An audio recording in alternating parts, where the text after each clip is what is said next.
día. Buen día. Bien, cuéntame un poco de su vida. ¿Dónde nació usted? ¿Dónde nací? Sí. En Río Cuarto, en Córdoba. ¿Y cómo está en Tucumán? ¿Cómo se Bueno, por cosas de la vida me vine. ¿El primario dónde lo hizo? En Río Cuarto. Y el secundario también. Y empecé mi carrera en Córdoba de filosofía y la terminé en Tucumán. El título, los dos títulos que tengo, el de grado y el de posgrado, me lo dio la Universidad de Tucumán. ¿Y en filosofía cuál fue tu tesis, por mi ejemplo? especialidad? Sí, su especialidad. Yo me dediqué, yo tuve muchos años una materia general de introducción a la filosofía, que esa materia general es para todas las carreras de la Facultad de Filosofía, pero me especialicé en estética y estudié mucho filosofía de la religión. Esas fueron mis especialidades, pero mi doctorado es en estética filosófica. Bueno, ¿y cómo ve ese mundo ahora, ese contexto religioso? ¿Cómo ve el mundo usted? Con tanta... Porque ya no es solamente cada uno tiene su religión, es el antagonismo de la religión. Bueno, nosotros para estudiar filosofía de la religión no hacemos diferencia de qué religión estudiamos. Sí, yo siempre recuerdo la primer clase que tuve con María Eugenia Valentier, que fue mi maestra, y que en la primera clase nos dijo una cosa muy perturbadora. Bueno, acá no importa de qué religión sean todos ustedes, si creen o no creen, aquí partimos de la base de que Dios existe. No es que exista con independencia de las personas, o algunos creerán que Dios creó al hombre y otros que el hombre creó a Dios, pero si la gente se mata por Dios, de alguna manera existe, aunque sea una ficción. Y eso, bueno, me marcó para siempre. ¿Por qué? Bueno, porque ahí empecé a entender que el sentimiento de la religiosidad es un sentimiento que para el que lo siente es muy importante. Pero usted está planteando se mata por Dios o se mata por la religión. Sí. Es como que eso se ha profundizado en los últimos años. Muchísimo. De una manera... Mire lo que pasó los otros días en Australia, fue una cosa espantosa. Una masacre, como un padre y un hijo van a hacer semejante masacre a una comunidad que está festejando las fiestas más alegres de la comunidad judía, que es el Hanukkah. Eso fue espantoso. Y bueno, y toda la cosa de musulmanes, etcétera, y bueno, y también la importancia de la religiosidad previa a la colonia que teníamos y que había en estas tierras, y que bueno, y que todavía existe el sincretismo, ¿no?, entre lo que trajeron los españoles y lo que encontraron acá, que más allá de violencias y demás, hay cosas que persistieron. Y asimilaciones que se hicieron fácilmente porque muchos personajes en los que creían los cristianos que llegaban y en los que creían los pueblos originarios hicieron un sincretismo muy interesante, ¿no?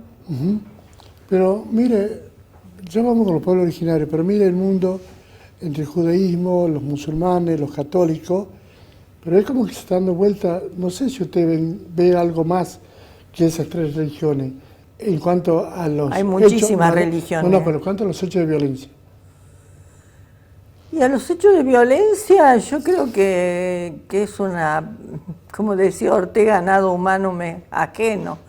No puedo echarle la culpa a la religión, es decir, los hechos de violencia son hechos realizados por los hombres absolutamente, y la responsabilidad es humana, política, lo que usted quiera, pero no se la podemos echar la culpa a Dios como una abstracción ni nada de eso. Es la violencia humana, nada más. Pero yo creía que venía a hablar de mi libro. Bueno, pero vamos a aprovechar una figura como usted para preguntar. Bueno. Usted es especialista en eso, ¿cómo no le va? No, son ¿Cómo le temas vamos que a me preguntar? interesan. Me interesan mucho, he estudiado mucho los mitos, sobre todo con María Eugenia Valentier. ¿Usted lo conoció por profesor Rojo? Por supuesto, fui discípula del profesor Rojo. Ajá. ¿Qué le dijo Rojo y qué le dijo Valentier? Me dejaron ambos un camino para la carrera que hice.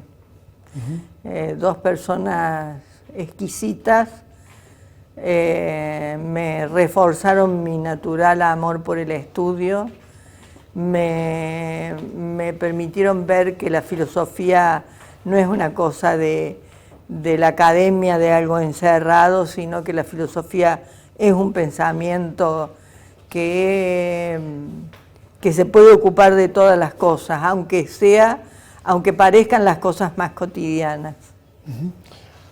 Sí. Eso me dejaron esos dos. Ahora, le pregunto, usted está enseñando filosofía o tenía la parte general de filosofía, y este cambio con internet, con los chicos... Terrible. ¿Cómo vive eso usted? Bueno, mire, yo me jubilé justo en la pandemia. Me tocaba la jubilación. Y fue muy raro porque me hicieron una hermosa despedida por internet. Online. Sí, online. Pero la universidad me pidió que me quede 2 años más. ¿Por qué? Porque había un concurso que teníamos que tomar justo cuando en marzo o abril sobre filosofía de la religión no se pudo tomar. Entonces por mi currículum me pidieron, nos habíamos quedado sin profesor, me pidieron que me haga cargo de la carrera, de la materia filosofía de la religión. Y bueno, la empecé a dar, yo pasé mi pandemia la pasé en Tafí del Valle y fue bastante extraño porque no tenía en ese momento internet en mi casa. Iba a los bares, pero los bares estaban cerrados. Entonces empecé a dar las clases esas que me pidieron, la empecé a dar en el playón de la IPF de Tafí del Valle, porque yo ponía el auto en el playón, ponía la notebook sobre el capot, y entonces ahí daba la clase, porque me llegaba la señal. Y entonces a veces acá hacía calor, pero en Tafí siempre hace frío, más en un playón. Y entonces me preguntaban los chicos, profe, ¿a usted dónde está? Porque no sabían dónde estaba dando clase yo. Pero bueno, lamentablemente eso, yo creo que la pandemia hizo una herida muy profunda en la relación maestro-alumno, en la relación pedagógica, y que ha sido, yo ya después no estuve, pero sí sé por mis discípulos, que ha sido muy difícil salir de eso, y que incluso los alumnos no quieren ir a veces a clase y esas cosas, pero también hay que agregarle que muchas veces las familias no tienen para darle el boleto para ir a la universidad, y eso nos ha ayudado a reemplazarlo. Ahora, creo que el desapego de los jóvenes a los libros no es tan así.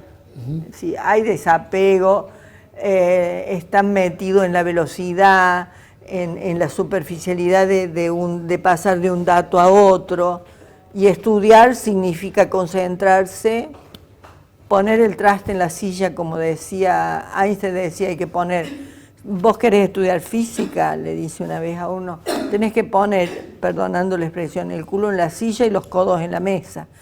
Y eso, ese saltar de una información a otra, se confunde, digamos, la información con el saber. El saber supone tranquilidad, concentración y pasión. Va a ser apasionante invitarle a otra oportunidad a usted, pero le pregunto ahora su libro. ¿De qué se trata su libro? Mire, cuando me hicieron esa despedida, me di cuenta, dije una cosa, me di cuenta de que pertenecía yo a la última generación testigo de la dictadura. Y sentí que, por más que en mis clases, que tuve todos los años más o menos 1000 alumnos por introducción, siempre... ¿De introducción a la filosofía, sí, 1000 alumnos? Sí, porque es en toda la carrera. Ah, en general. Sí. Bien. Es decir, siempre me he referido en mis muchos años. Alfonsina entró en el 83 y yo rendí mi primer concurso en marzo del 84. Nunca dejé de nombrar la dictadura y referirme a la dictadura. Pero cuando me retiré me di cuenta de que la generación que habíamos sido testigos de la dictadura se iba de la universidad. Y sentí que debía dejar algo más que las palabras que uno dice en la ¿Y qué escribió clase. sobre la dictadura? Escribí lo que Tomás Eloy Martínez llama ficciones verdaderas en un libro hermoso. Es decir, son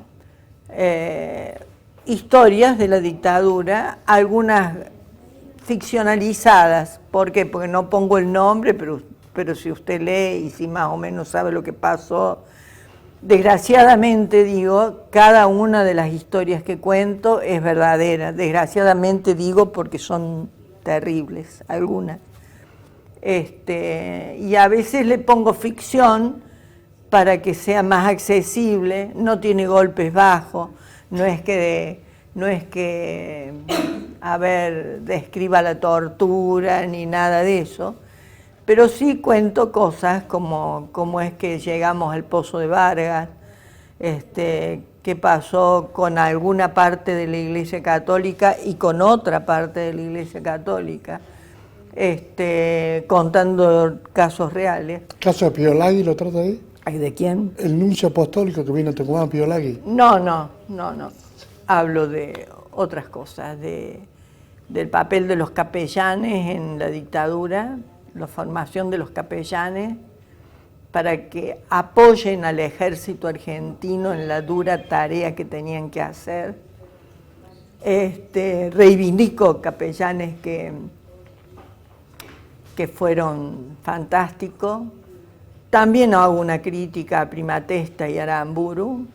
Aramburu lo conocí personalmente cuando era chica, porque los dos somos de Río Cuarto. Muestro... Primatesta también es cordobés. No me acuerdo, pero Aramburu es de Río Cuarto. Era. En fin, muestro las dos caras de la iglesia, que las hubo. Muestro el Pozo de Vargas. Me refiero a algunos desaparecidos muy queridos de esta ciudad y también de mi ciudad de Río Cuarto. Cuento sobre una persona de mi familia que trabajaba acá con Bussi, que vino cuando Bussi vino a hacerse cargo de la gobernación. También hablo de Acheral. Y bueno, y las fuentes fueron entrevistas, fueron los archivos abiertos de las Fuerzas Armadas, porque un día cualquiera Adorni dijo, ahí vamos a abrir los archivos de las Fuerzas Armadas. Mentira, mentiroso, ya están abiertos hace bastante, hace varios años. Se arrogan cosas que no han hecho. Yo trabajé con los archivos, entonces trabajé con lo que salía en los diarios, con los archivos, y pude comparar, y formé cuentos. No es para defenderlo a Adorni, pero Adorni se refería a eso cuando lo dieron desclasificado de Estados Unidos, los archivos. No. El gobierno lo transfirió. Mire, sí. Adorni dijo textualmente, nosotros que nos critican porque no hacemos porque no defendemos, dicen, bueno, por todo lo que dicen, no quiero hablar Está de bien. eso. Yo le agradezco muchísimo que haya venido, doctora. Gracias por venir, un placer hablar con usted. Bueno, gracias por invitarme. No, gracias a usted. Bueno. Señora.